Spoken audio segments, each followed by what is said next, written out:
July 10. మీరీ సంగతులను ఎరిగి వీటిని చేసిన ఎడల మీరు ధన్యులగుదురు. యోహాను 13:17. క్రైస్తవ విశ్వాసాన్ని బోధించేవారు, ప్రకటించేవారు తాము ప్రకటించే దానిని ఆచరించాలి.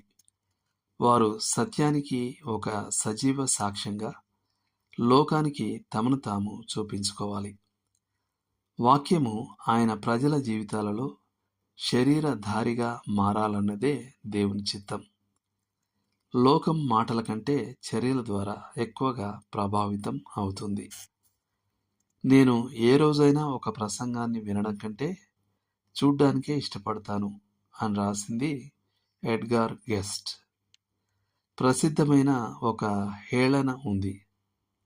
నీవెవరో అనేది ఎంత బిగ్గరగా మాట్లాడుతుందంటే నీవేం చెప్తున్నావో నేను వినలేకపోతున్నాను. ఒక ప్రసంగికుని గురించి ఇలా చెప్పబడింది. అతను ప్రసంగపీఠంపై ఉన్నప్పుడు అతను దానిని ఎప్పటికీ విడిచిపెట్టకూడదని ప్రజలు కోరుకునేవారు. కానీ అతను ప్రసంగపీఠం నుండి దిగినప్పుడు అతను దానిలోకి మళ్ళీ ఎన్నడూ ప్రవేశించకూడదని కూడా ప్రజలు కోరుకునేవారు. H.A. ఐరన్సైడ్ అన్నాడు, జీవితం వలె పెదవులను మరేదీ ముయ్యలేదు.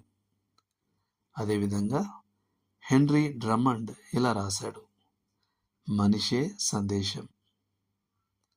కార్లైల్ తన సాక్ష్యాన్ని ఇలా జోడించాడు, వాస్తవాల యుగంలో దేవుని పక్షాన చెప్పే ఉత్తమ వాదన పవిత్రమైన జీవనమే.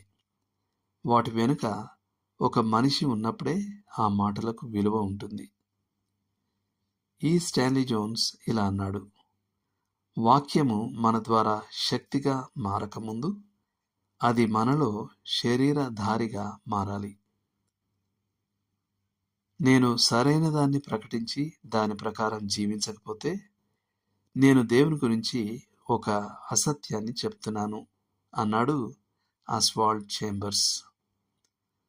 అయితే ప్రభు అయిన యేసుక్రీస్తు మాత్రమే తాను బోధించడానికి సంపూర్ణంగా శరీరధారి అయినవాడని మనకు తెలుసు. ఆయన సందేశానికి ఆయన జీవితానికి మధ్య ఏమాత్రం వైరుధ్యం లేదు. యూదులు ఆయనను నీవు ఎవడవు అని అడిగినప్పుడు ఆయన మొదట నేను మీతో ఏమి చెప్పిదినో అదే అని జవాబిచ్చాడు. యోహాను 8:25. ఆయన ప్రవర్తన ఆయన వాదనలకు అనుగుణంగా ఉంది. మనది కూడా క్రమంగా అలా ఉండాలి. ఇద్దరు అన్నదమ్ములు డాక్టర్లు, ఒక ప్రసంగికుడు మరియు మరొకరు వైద్యుడు. ఒకరోజు ఒక సమస్యలో ఉన్న స్త్రీ వీరిద్దరూ ఉండే గృహానికి వచ్చింది. కానీ అక్కడ నివసించేది ఏ డాక్టరో ఆమెకు ఖచ్చితంగా తెలియదు.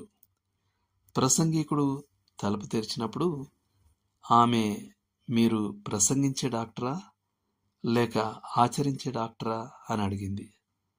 ఆ ప్రశ్న తాను బోధించడానికి ఒక సజీవ ఉదాహరణగా ఉండవలసిన ఆవశ్యకతను తెలిపేదిగా అతనిపై అది కొత్త ముద్రను వేసింది. దేవుడు మిమ్మును దీవించును గాక.